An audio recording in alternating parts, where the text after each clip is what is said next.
बिस्मिल्लाहिर्रहमानिर्रहीम।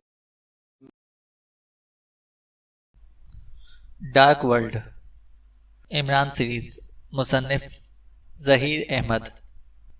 पहला बाब। कासिम एक रेस्टोरेंट के अलग केबिन में बैठा हुआ था।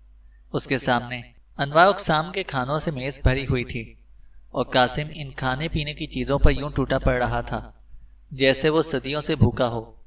उसके सामने कम से कम 10 अफराद का खाना पड़ा हुआ था जिसे वो अकेला खाने में मसरूफ था। वो जब भी खाता था इसी तरह बड़े बेहंगम तरीके से ही खाता था। खाते हुए इसके दोनों हाथ और मुंह मुख्तलिफ खाने की चीजों से लुथड़ जाते थे, यहाँ तक कि उसके लिबास पर भी जगह जगह दाग लग जाते थे। लेकिन कासिम खाने पीने के मामले में किसी की भी परवाह ना करता था। कासिम के पीछे एक वेटर खड़ा था जो उसे मर भूखों की तरह खाते आंखें फाड़ फाड़ कर देख रहा था। केबिन का दरवाजा बंद था। कासिम हर बात से बेखबर मुसलसल खाए चला जा रहा था कि इसीलिए में केबिन का दरवाजा खुला और कैप्टन हमीद ने अंदर झांक कर देखा और फिर ग्रांडेल कासिम को देखकर इसके चेहरे पर इत्मीनान आ गया। वो पूरा दरवाजा खोलकर अंदर आ गया। वेटर ने उसे देखकर सलाम किया। हेलो, तो तुम यहाँ बैठे हो और मैं तुम्हें ना जाने कहाँ कहाँ तलाश करता फिर रहा हूँ, कैप्टन हमीद ने इसके करीब आकर दूसरी कुर्सी पर बैठते हुए कहा। तो कासिम ने चौंक कर उसकी तरफ देखा और फिर वो मुर्ग की टांग उधेड़ने में मसरूफ हो गया। क्यों, तुम मुझे क्यों ढूंढ रहे थे साले? मुझसे कुछ उधार मुधार लेना था क्या? कासिम ने इसकी तरफ देखे बगैर मुर्ग की टांग भंबोड़ते हुए अपने मखसूस अंदाज में कहा। नहीं, काफी दिन हो गए थे तुमसे मिले हुए, सोचा तुमसे मिल भी लूंगा और तुम्हारे साथ मिलकर लंच भी कर लूंगा, कैप्टन हमीद ने मुस्कुराते हुए कहा। लंच मंच की बात मत करो साले, इन हराम खोर वेटरों ने बड़ी मुश्किलों से मेरे लिए खाने के थोड़ा सा सामान इकट्ठा किया है। साला चिड़िया जितना खाना है, इस खाने से चिड़िया का पेट तो भर सकता है, मेरा नहीं। मेरे कहने पर यह साला अपना और अपने साथियों के हिस्से का भी सारा खाना यहाँ पर ले आया है, लेकिन फिर भी इस खाने से मेरा भला क्या होगा? हो, अब इन सब सालों को दिन भर भूखा रहना पड़ेगा, तो तब इनको मालूम शालूम होगा कि आइंदा से मेरे लिए कितना खाना वाना लाना है, कासिम ने कहा। अच्छा खासा खाना तो है यहाँ, और कितना खाओगे? कैप्टन हमीद ने मुस्कुराते हुए कहा। कहाँ अच्छा खासा खाना है साले, इस चिड़िया जितने खाने से तो मेरी दाढ़ भी गीली वीली नहीं होगी।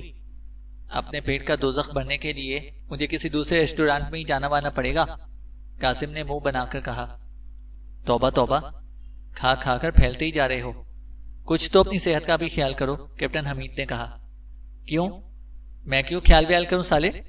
तुम मौलवी तफज्जुल हुसैन के दादा जान हो क्या, जो यहाँ मुझे नसीहत करने के लिए आए हो? कासिम ने इसे आंखें दिखाते हुए कहा।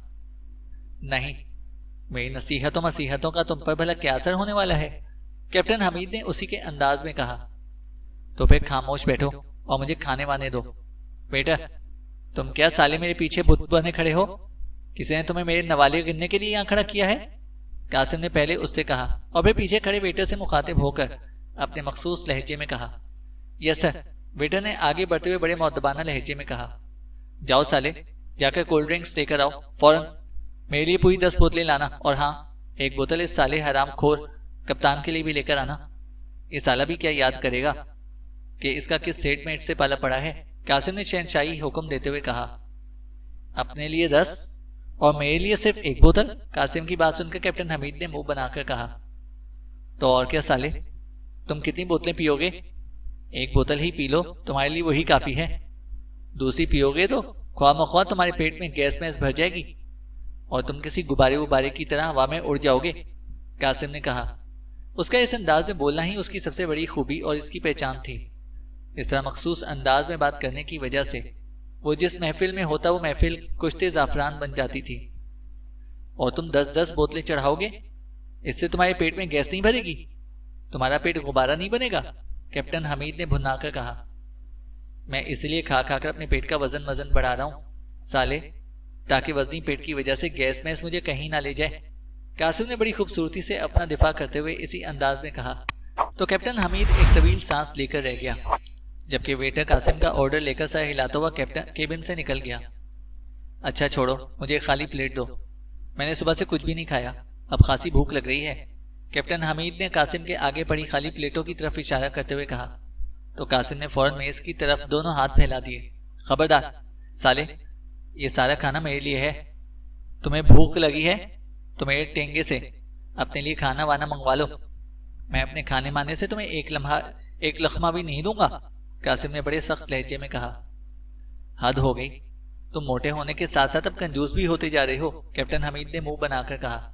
हाँ, हो गया हूं कंजूस मंजूस। और साले, मैं अपने बाप का खा खा कर मोटा हो रहा हूं। तुम्हें मेरे मोटापे पर इस कदर जलन वलन क्यों हो रही है? बोलो, क्यों हो रही है? कासिम ने कहा। इसी तरह रोज रोज फैलते रहे तो किसी दिन सचमुच गुब्बारे की तरह फट जाओगे, कैप्टन हमीद ने कहा। साले, तुम यहाँ मेरे पेट का मजाक उड़ाने के लिए आए हो क्या? ये मेरा पेट है, गुब्बारे गुब्बारे की तरह फटे, ये साला किसी बम बम की तरह। तुम्हें इससे क्या? कासिम ने बुरी तरह चिढ़ते हुए कहा। तुम तो ख्वाह मख्वाह नाराज हो रहे हो। मैंने तो सोचा था कि कैप्टन हमीद बात करते करते रुक गया। हो, क्या सोचा था तुमने साले? अब तुम मुझे उल्लू वुल्लू बना रहे हो साले, कासिम ने उसे आंखें दिखाते हुए कहा। नहीं, वो तो तुम पहले से ही बने बनाए हो, मैं तुम्हें मजीद क्या बनाऊंगा, कैप्टन हमीद ने ज़ेर लब बड़बड़ाते हुए कहा। हो, ये मौलवी तफज्जुल हुसैन की तरह मिन मिन करना छोड़ो और ये बोलो कि तुमने सोचा मोचा क्या था साले, कासिम ने उसे घूरते हुए तेज लहजे में कहा। मैंने तो सोचा था कि तुम्हारे साथ लंच करूंगा और फिर तुम्हें ड्रीम लैंड लेकर जाऊंगा, जहां आज अफ्रीका की मोटी और तगड़ी तगड़ी फुल फ्लूटियां अपनी हुस्न के जलवे दिखाने के लिए आ रही हैं, कैप्टन हमीद ने ज़ेर लब मुस्कुराते हुए कहा। और फुल फ्लूटियों का सुनकर कासिम के हाथ जहां थे वहीं पर रुक गए और उसका मुंह खुले का खुला रह गया। फुल फ्लूटियां? तुमने फुल फ्लूटियां ही कहा है ना साले, उसने बड़े बेहंगम अंदाज में कहा। फुल फ्लूटियों का सुनकर उसकी आंखें फैल गई थीं, लेकिन बेपनाह अंदाज में फैले हुए गालों के गोश्त में छुपी हुई इसकी छोटी छोटी आंखों का फैलना तो एक तरफ, खुलना भी मुश्किल होता था, इसलिए इसकी आंखें जरा सी ही खुल सकी थीं। हाँ, तुम्हारी तरह बेहद मोटी मोटी और इंतहाई तगड़ी तगड़ी फुल फ्लूटियां, कैप्टन हमीद ने मुस्कुराकर कहा। ओह ओह साले, तुम सच कह रहे हो? क्या वाकई ड्रीमलैंड में मोटी मोटी और तगड़ी तगड़ी अफ्रीकी फुल फ्लूटियां आने वाली हैं? कासिम ने इसी तरह आंखें फैलाते हुए और खुशी से मुंह फाड़ते हुए कहा। आने वाली नहीं, वो आई हुई हैं, 10 फुल फ्लूटियां, ऐसी हसीन फुल फ्लूटियां जिनके स्याह स्याह जलवे देखकर तुम बेहोश हो जाओगे, कैप्टन हमीद ने कहा। 10 फुल फ्लूटियां? ओह ओह साले, तो तुमने पहले क्यों नहीं बताया? चलो चलो, हम अभी ड्रीमलैंड चलते हैं। मैं जब तक अपनी आंखों से इन फुल फ्लूटियों को नहीं देख लूंगा मुझे चैन नहीं आएगा। चलो चलो, जल्दी चलो, उठो, फौरन उठो, कासिम ने खाना पीना भूलकर फुल फ्लूटियों के चक्कर में फौरन उठते हुए कहा। अरे, इतनी भी क्या जल्दी है, पहले खाना तो खा लो, कैप्टन हमीद ने कहा। खा लूंगा, बाद में खा लूंगा। साला खाना माना कहाँ भागा जा रहा है? चलो जल्दी चलो साले, ऐसा ना हो कि हम खाने वाने के चक्करों में रहें और वो साली फुल फ्लूटियां वहां से भाग जाएं, कासिम ने उसी अंदाज में कहा। वो कहीं नहीं भागेंगी, तुम फिक्र ना करो, वो यहाँ परफॉर्मेंस दिखाने के लिए आई हैं, झक मारने के लिए नहीं, कैप्टन हमीद ने जले कटे लहजे में कहा। फिर भी साले, हमें मिनट से पहले वहां पहुंच जाना चाहिए, ऐसा ना हो शो का वक्त खत्म हो जाए और हम साले यहाँ मक्खियां मक्खियां मारती रह जाएं, कासिम ने कहा। वो फुल फ्लूटियों को एक नजर देखने के लिए हद दर्जे बेताब हो रहा था कि उसकी भूख प्यास तक खत्म हो गई थी, इसीलिए मैं वेटर ट्रे में कोल्ड ड्रिंक्स लेकर आया। खुदा की पनाह, इतनी सारी बोतलें, साले यहाँ मेरा वलीमा शलीमा हो रहा है क्या? यहाँ सिर्फ हम 2 हैं, हमारे लिए 2 बोतलें ही काफी थी और तुम यहाँ सारे रेस्टोरेंट की बोतलें उठाकर ले आए हो। इनका बिल कौन देगा साले? और साले इतनी बोतलें पीते पीते तो शाम वाम हो जाएगी और फिर अफ्रीकी फुल फ्लूटियों की जलवे क्या तुम्हारे दादाजान देखेगा? कासिम ने ट्रे में 11 बोतलें देखकर तेज तेज बोलते हुए कहा। सर, आप ही ने ऑर्डर दिया था, वेटर ने मुअद्दबाना लहजे में जवाब देते हुए कहा। ऑर्डर क्या होता है साले? हो, हमारे मुल्क से अंग्रेज वंग्रेज तो चले गए हैं, मगर जाते जाते नसीहतें करने वाले एक मौलवी तफज्जुल हुसैन और अंग्रेजी बोलने वाले अपने बेशुमार दुम छले यहीं छोड़ गए हैं, जो अंग्रेजी वंग्रेजी में बातें करना अपनी शान समझते हैं। हो, ऑर्डर, जैसे मैंने ही बल्कि इसे किसी कोर्ट के जज वज ने ऑर्डर कहा है और इस हराम खोर ने इस जज का ऑर्डर पूरा ना किया तो वो साला जज हटोड़ा वटोड़ा इसके सर पर ही दे मारेगा। और साले, मैंने तुम्हें ऑर्डर दिया था तो तुम्हें इतनी जल्दी मेरा ऑर्डर पूरा करने की क्या जरूरत थी? 2-4 दिन रोक नहीं सकते थे क्या? बोलो साले, जवाब दो। अब मुंह में जबान वबान नहीं है क्या जो जवाब नहीं दे रहे हो? बोलो अब। कासिम ने रुके बगैर बोलता चला गया। वेटर हैरानी से इसकी शक्ल देख रहा था, जैसे उसकी समझ में ना आ रहा हो कि वो इसे क्या जवाब दे। अलबत्ता कासिम की बातों पर कैप्टन हमीद बेख्तियार हंसना शुरू हो गया। उसने वेटर को इशारा किया तो वेटर ने सर हिलाकर ट्रे मेज पर रखी और मेज मोड़कर दरवाजे की तरफ बढ़ गया। बाहर जाते हुए वो बार बार सर मोड़कर कासिम की तरफ यूं देख रहा था जैसे उसे कासिम के मोटे पेट की तरह उसके मोटे दिमाग पर भी गुस्सा आ रहा हो। अब चलो साले, अब तुम यहाँ बैठे बैठे बोतलें बोतलें क्यों गिन रहे हो? चलो जल्दी चलो, उठो। कासिम ने कैप्टन हमीद को तेज नजरों से घूरते हुए कहा और उठकर खड़ा हो गया। अभी शो शुरू होने में बहुत वक्त है प्यारे, आराम से खाना खाते हैं, कोल्ड ड्रिंक्स पीते हैं और फिर चलते हैं। कैप्टन हमीद ने बड़े लापरवाहाना अंदाज में कहा तो कासिम बुरे बुरे मुंह बनाने लगा। कितना वक्त है शो शुरू मुरू होने में? कासिम ने मायूसी से दोबारा कुर्सी पर बैठते हुए कहा। उसका अंदाज ऐसा था जैसे भरे हुए गुब्बारे से अचानक हवा निकल गई हो। अभी दोपहर के 3 बजे हैं। शो शाम 6 बजे शुरू होगा। कैप्टन हमीद ने आगे बढ़ाकर एक खाली प्लेट उठाकर अपने सामने रखते हुए कहा और कासिम के सामने पड़ी हुई डिश से मुर्ग पीस उठाकर अपनी प्लेट में रखने लगा। उसे मालूम था कि अब कासिम के जहन में अफ्रीकी फुलफलूटियों को देखने का जुनून सवार हो चुका है, इसलिए अब वो चाहे तो मेज पर पड़ा हुआ सारा खाना भी खा लेगा, तो इस पर कासिम कोई एतराज नहीं करेगा। और कासिम वाकई इसकी तरफ कोई तवज्जो नहीं दे रहा था। उसने दोनों कोहनियां मेज के किनारे पर रखकर हाथों से अपने गाल थाम लिए थे और बड़ी मिस्कीन सी सूरत बनाकर ख्यालों ही ख्यालों में अफ्रीकी फुलफलूटियों के होशुबा जलवों में खो गया था। 3 घंटे, अभी शो शुरू होने में पूरे 3 घंटे बाकी हैं। हाय हाय, पता नहीं कब ये 3 घंटे पूरे होंगे और कब फुलफलूटियों का शो शुरू होगा। मुझे तो ये फिक्र हो रही है कि इन 3 घंटों में सारी मोटी मोटी और तगड़ी तगड़ी फुलफलूटियों का वजन ही कम ना हो जाए और वो सालियां कहीं कुल्फी के तिंकों मिंकों की तरह सूखकर दुबली ना हो जाए, कासिम ने बड़बड़ाते हुए कहा। और इसकी बड़बड़ाहट सुनकर कैप्टन हमीद मुस्कुराए जा रहा था। साथ साथ उसके हाथ खाने के लिए चल भी रहे थे। इतनी जल्दी कोई दुबला पतला नहीं होता, तुम खाना खाओ, खाओगे नहीं तो तुम्हारा सेहत डाउन हो जाएगी, कैप्टन हमीद ने मुस्कुराते हुए कहा। मेरे ठेंगे से, साली भाड़ में गई मेरी सेहत वेहत, तुम खाओ। मेरी तो इन तगड़ी तगड़ी फुलफलूटियों का सुनकर भूख प्यास ही उड़ गई है। वो साली चिपकली बेगम को रोज रोज देखकर मैं तो बोर हो गया हूँ। अब मैं इस वक्त तक कुछ नहीं खाऊंगा जब तक कि मैं फुलफलूटियों को एक नजर नहीं देख लूंगा, कासिम ने कहा। और ये कोल्ड ड्रिंक्स, क्या ये सभी मेरे लिए हैं? कैप्टन हमीद ने इसी तरह मुस्कुराते हुए कहा। हाँ हाँ पी जाओ, साले बाप का माल है, पी जाओ, सबकी सब पी जाओ, कासिम ने अपना भार सा मुंह फुलाते हुए कहा। और कैप्टन हमीद ने हंसते हुए एक एक बोतल उठाई और इसका स्ट्रॉ मुंह से लगा लिया। मेरे लिए तो बस यही एक बोतल काफी है, कैप्टन हमीद ने मुस्कुराते हुए कहा।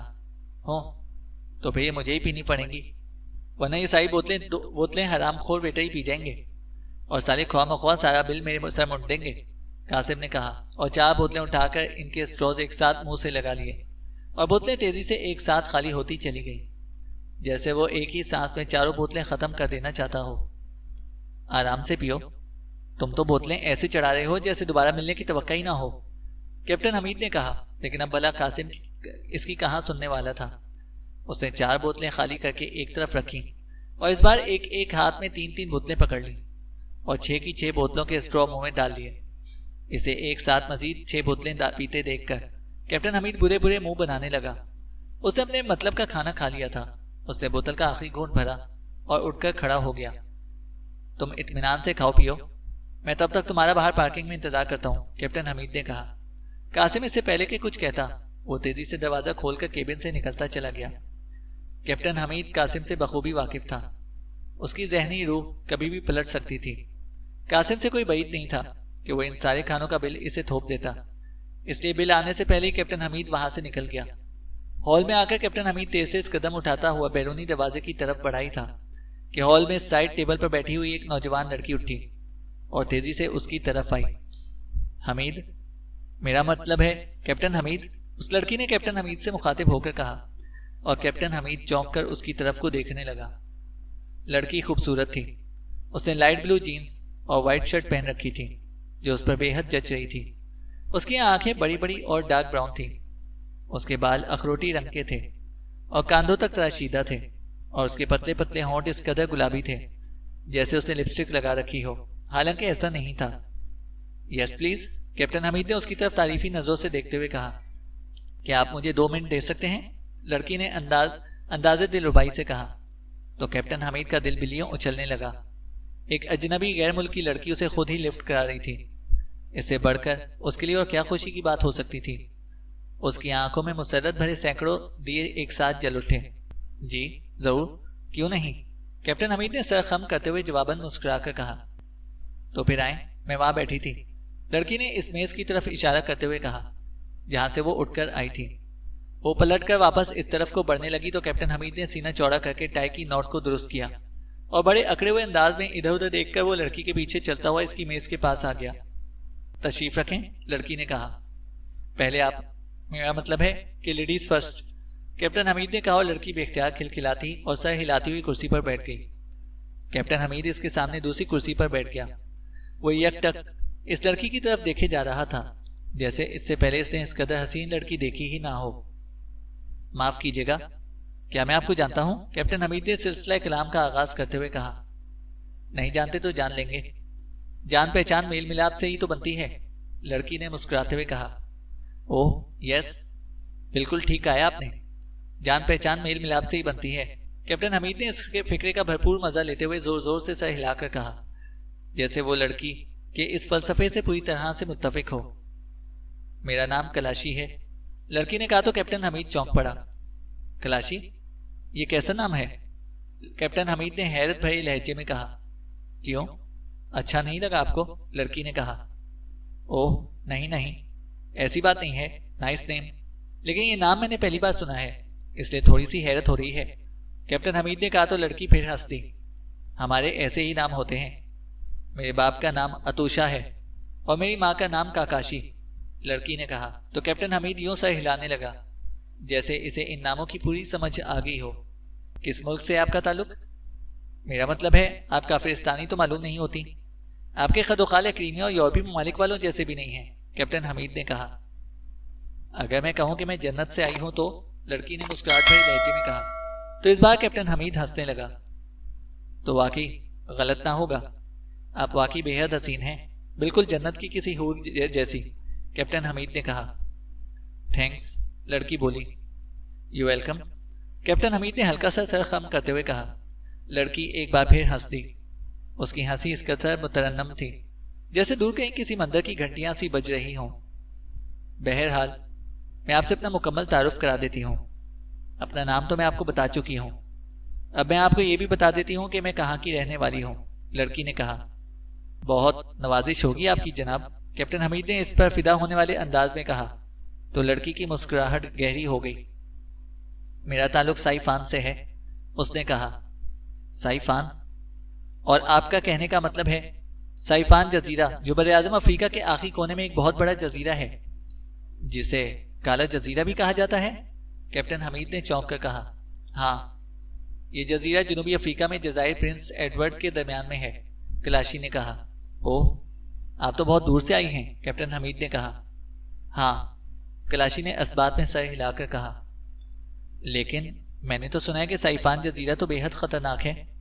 इस जजीरे का ज्यादातर हिस्सा जंगलात पर मुश्तमिल है और इस जंगल में अफ्रीका के घने जंगलों की तरह हर वक्त तारीकी छाई रहती है और वो जंगल दुनिया भर के दरिंदों, जानवरों, जहरीले अजदहों, नागों और जहरीले हशरातुल अर्ज से भरा पड़ा है, कैप्टन हमीद ने हैरत भरे लहजे में कहा। गुड, आपको तो साइफान के बारे में खासी मालूमात हासिल हैं, लड़की ने कहा। जी हाँ, मैं अक्सर ज्योग्राफिकल रिसर्च पेपर्स का मुताला करता रहता हूँ और मैं ज्योग्राफिक और डिस्कवरी चैनल्स भी बेहद शौक से देखता हूँ। इन चैनल्स में ऐसी बहुत सी मालूमात मिल जाती हैं, कैप्टन हमीद ने इस्बात में सर हिलाकर कहा। ओके, मैं आपको बताती हूँ। साइफान जजीरे के 4 हिस्से हैं। एक हिस्से में जंगल है, दूसरा हिस्सा रेगिस्तानी है, तीसरे हिस्से में पहाड़ और खाइयों का लामतनाही सिलसिला फैला हुआ है और जो चौथा हिस्सा है वो खुश्क मैदानी इलाके पर मुश्तमिल है। इसी मैदानी इलाके में इंसानी आबादी है और ये साइफान का जुनूबी हिस्सा है। जुनूब में समुंदर है और दूसरी तरफ बड़े बड़े समुद्री कटाव हैं, इसलिए जंगल की आबादी और रेगिस्तान का इलाका हमारे इलाके को मुतासिर नहीं कर सकता, कलाशी ने जवाब देते हुए कहा। ओह आई सी, लेकिन आप अफ्रीकी नजात भी मालूम नहीं होती, मेरा मतलब है कि आपका रंगो रूप, कैप्टन हमीद ने झिझकते झिझकते कहा। तो लड़की एक बार फिर खिलखिलाकर हंस पड़ी।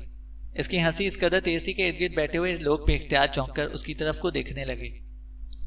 तो आपके ख्याल में अफ्रीकी रियासतों से ताल्लुक रखने वाले तमाम अफराद स्याफामी होते हैं, कलाशी ने हंसते हुए कहा। मैं सिर्फ रंग की बात नहीं कर रहा, आपके खतो खाल भी अफ्रीकियों जैसे नहीं हैं। कैप्टन हमीद ने इर्द गिर्द देखते हुए कदरे आहिस्ता से आवाज में कहा। साइफान अपनी नौयत का इंतहाई मुनफरिद और नाकाबिले यकीन हद तक ऐसा मुल्क है जहाँ हर तरफ हुस्न ही हुस्न है, ऐसा हुस्न जिसे देखकर आपकी आंखें चकाचौंध होकर रह जाएंगी। कलाशी ने कहा। अच्छा? कैप्टन हमीद ने ऐसे कहा जैसे अच्छा का लफ्ज उसके मुंह से फंस फंस कर निकला हो। हाँ, और साइफान इस दुनिया का सबसे हसीन तरीन मुल्क है, इस कदर हसीन कि किसी जन्नत का गुमान हो। कलाशी ने अपने मुल्क की तारीफ करते हुए कहा। और आप उसी जन्नत की हूर हैं? कैप्टन हमीद ने मुस्कुराते हुए कहा। तो कलाशी ने जवाबन मुस्कुराते हुए इस बात में सर हिला दिया। आप यहाँ किस सिलसिले में आई हैं? क्या सैरो सियाहत या किसी बिजनेस टूर पर? कैप्टन हमीद ने मौजू बदलते हुए कहा।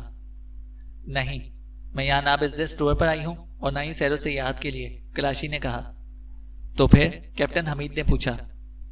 अगर मैं कहूँ कि मैं यहाँ पर सिर्फ आपसे ही मिलने के लिए आई हूँ तो? कलाशी ने कहा। तो कैप्टन हमीद उसकी तरफ हवन्नकों की तरह देखने लगा। सिर्फ मुझसे मिलने के लिए? क्या मतलब?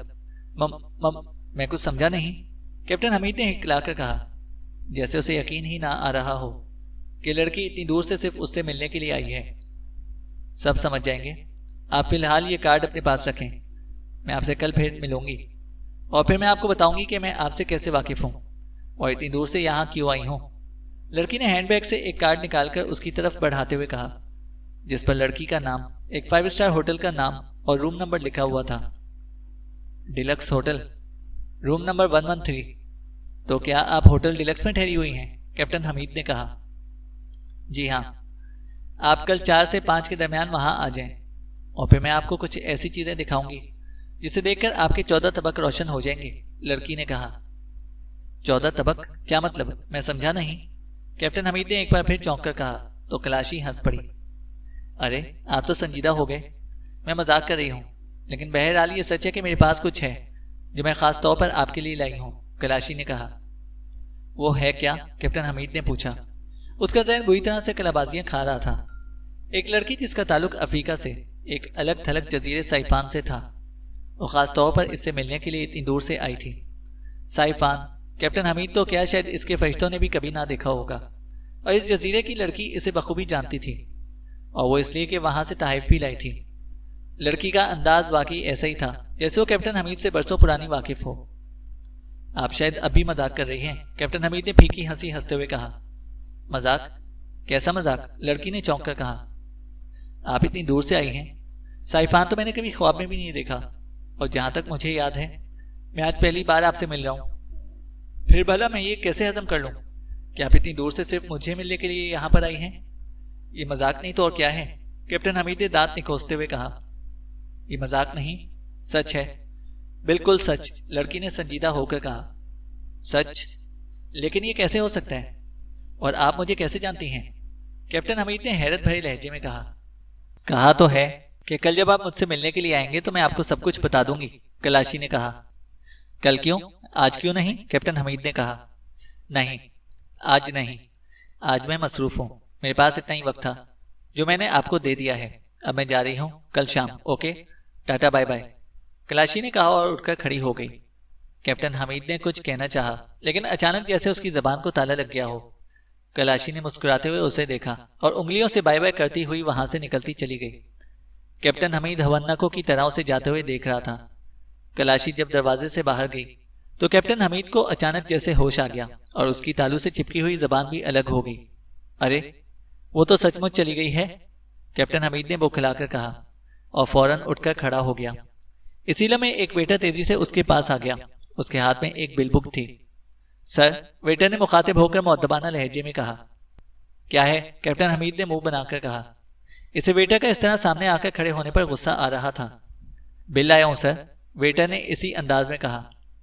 बिल? कैसा बिल? कौन सा बिल? कैप्टन हमीद ने चौंक कर कहा। तो वेटर ने बिल बुक खोली और इसमें रखा हुआ बिल उसके सामने कर दिया। बिल पर नजर पड़ते ही कैप्टन हमीद बेख्तियार उछल पड़ा। बिल 7,000 से ज्यादा रकम का था।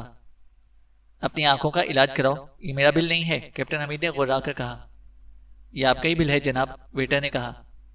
मेरा दिमाग मत खराब करो, मैंने ना यहाँ पर कुछ खाया है ना ही पिया है, फिर कैसा बिल? कैप्टन हमीद ने गुस्सीले लहजे में कहा। और आपकी बेगम जो सामान ले गई हैं वो? वेटर ने कहा तो कैप्टन हमीद चौंक कर उसकी शक्ल देखने लगा। बेगम, सामान, तुम्हारा दिमाग तो ठीक है? कैप्टन हमीद ने ऐसे गौर से देखते हुए कहा। सर, आपके साथ जो खातून बैठी हुई थी उन्होंने ही खाने पीने का सामान पैक करवाया था। सारा सामान इनकी गाड़ी में रखवा दिया गया था।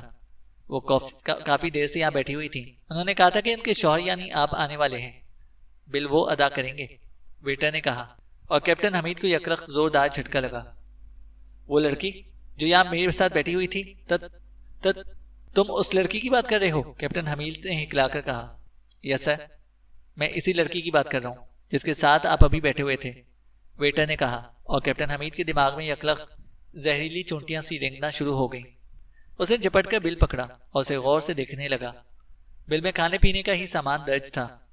कैप्टन हमीद का दिमाग पूरी तरह से सुलगना शुरू हो गया। लड़की जिसने इसे अपना नाम कलाशी बताया था उसे चक्कर दे गई थी। वो यहाँ बैठी थी और इसे देखकर लपक कर उसके पास आ गई थी, जैसे वो इसी का कासिम के केबिन से बाहर आने का इंतजार कर रही हो। उसे कैप्टन हमीद को निहायत खूबसूरत कहानी सुनाई थी और खूबसूरत अंदाज में बातें करके अपने पास बिठा लिया था और इससे यूं बातें कर रही थी जैसे वो इसे बरसों से जानती हो। और फिर इस लड़की ने कैप्टन हमीद को एक कार्ड दिया और इसे कल होटल डिलक्स के रूम नंबर 113 में बुला लिया। लेकिन लड़की बहुत चालाक थी। उसने इसे बातों में उलझाकर खाने पीने की चीजों की पैकिंग का इंतजाम करा लिया था और कैप्टन हमीद को जुल देकर वहां से निकल गई। और इसने जो पैकिंग कराई थी इसका बिल कैप्टन हमीद पर डाल दिया। और अब कैप्टन हमीद बिल हाथ में पकड़े यूं खड़ा था जैसे वो दुनिया का सबसे बड़ा चौगध हो, जिसे एक नामालूम लड़की इस कदर आसानी से अहमक बना गई थी। अभी कैप्टन हमीद बिल देख ही रहा था कि इसी लम्हे एक और वेटर तेज से चलता हुआ इसके पास आ गया। सर, ये कासिम साहब का बिल भी आप ही ने पे करना है, वेटर ने एक और बिल निकालकर उसके सामने करते हुए कहा। तो कैप्टन हमीद उछल पड़ा। कासिम का बिल? क्या मतलब? कैप्टन हमीद ने बुरी तरह बौखलाकर कहा। जी हाँ, वो देखें कासिम साहब बाहर जा रहे हैं। उन्होंने आपको यहाँ देखा तो मुझसे कहा कि इनका बिल मैं आपसे ले लूं, वेटर ने बड़े इत्मीनान भरे अंदाज में जवाब दिया। ये वही वेटर था जो कासिम के साथ केबिन में मौजूद था। कैप्टन हमीद ने बैरूनी दरवाजे की तरफ देखा तो इसे गोश्त का पहाड़ कासिम थल थल करता हुआ वहां से बाहर निकलता नजर आया। कैप्टन हमीद ने कासिम के बिल पर नजर डाली तो इसके दिमाग में जैसे आग सी भर गई। बिल 8,500 का था। एक तो एक अनजान लड़की इसे अहमक बना गई थी और 7,000 से ज्यादा रकम का बिल उसके सर मुंड गई थी। और दूसरा कासिम ने भी इसे यहाँ खड़ा देख लिया था और इसे भी मौके का खूब फायदा उठाया और बिल लेने वेटर को इसकी तरफ भेज दिया था।